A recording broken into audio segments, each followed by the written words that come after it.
Bismillahirrahmanirrahim. Assalamualaikum warahmatullahi wabarakatuh. Terima kasih atas kesempatan yang diberikan. Langsung saja, perkenalkan nama saya Andi Akmal, NIM 13020200223, Teknik Informatika kelas A5. Dalam video ini saya akan memaparkan 3 poin yang diberikan kepada saya.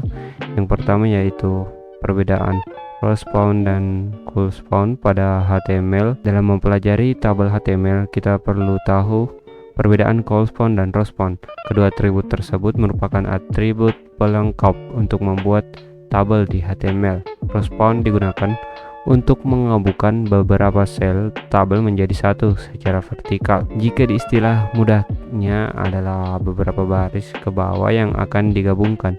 Sebagai contoh, kita ingin membuat tabel yang terdiri dari 2 kolom, yang mana kedua kolom tersebut punya jumlah baris yang berbeda.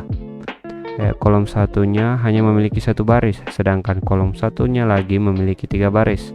Misalnya atribut respawn diisi dengan 4, maka sel tersebut akan menggabungkan diri dengan 3 baris di bawahnya, dihitung dari baris yang memiliki atribut respawn. Contoh kode HTML-nya seperti ini. Selanjutnya cool spawn HTML. Atribut cool spawn digunakan untuk menggabungkan beberapa sel tabel menjadi satu secara horizontal. Cool spawn, jika di istilah mudahnya, adalah beberapa kolom ke samping yang akan digabungkan. Sebagai contoh, kita mempunyai sebuah tabel dengan 2 baris. Baris pertama hanya memiliki 1 kolom, sedangkan baris kedua memiliki 3 kolom. Kita tinggal menambahkan atribut cool spawn sama dengan 3 pada tag td di baris pertama. Seperti ini contoh kode HTML-nya. Sebagai kesimpulan, perbedaan cool spawn dan respawn terletak pada arah sel atau kolom yang digabungkan. Cool spawn berfungsi untuk menggabungkan kolom secara horizontal atau ke samping, sedangkan respawn berfungsi untuk menggabungkan kolom secara vertikal atau ke bawah. Selanjutnya poin kedua yaitu perbedaan metode post dan get pada form. Metode post mengirimkan data atau nilai langsung ke action untuk ditampung tanpa menampilkan pada URL. Berikut ini adalah contoh penggunaan metode post. Dengan metode post, data yang kita kirimkan dari form tidak terlihat di URL. Sedangkan metode get akan menampilkan data atau nilai pada URL, kemudian akan ditampung oleh action. Berikut ini adalah contoh penggunaan metode get seperti ini. Pada saat kita klik tombol submit, di bagian URL terdapat data yang dikirimkan, yaitu seperti ini.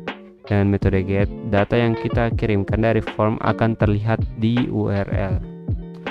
Sedangkan poin terakhir, contoh sintak membuat tabel SQL dan percobaan dalam DML. Untuk membuat tabel yang kita lakukan yaitu yang pertama, membuat database. Lalu kita gunakan database-nya. Dan untuk percobaan dalam DML-nya yaitu yang pertama insert, untuk menginputkan data ke dalam tabel dari suatu database. Selanjutnya update data yang ada pada tabel. Selanjutnya select, menampilkan isi dari semua file yang ada pada suatu tabel. Dan terakhir delete, untuk menghapus record. Dan mungkin demikian yang sempat saya berikan. Lebih dan kurangnya mohon dimaafkan. Demikian, terima kasih banyak. Saya akhiri. Wassalamualaikum warahmatullahi wabarakatuh.